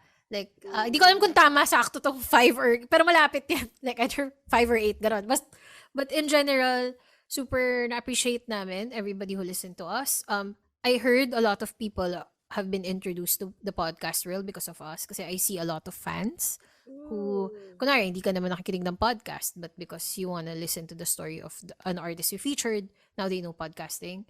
Nakakatawa. Sabihin ko, my mom is one of them. My mom is old, but she now loves podcasting. Alam mo ba yun? Like, he prefers, so weird, like, si my mom is like 60 plus, and she prefers the podcasts. Diba sabi nila podcasting daw is for the younger crowd.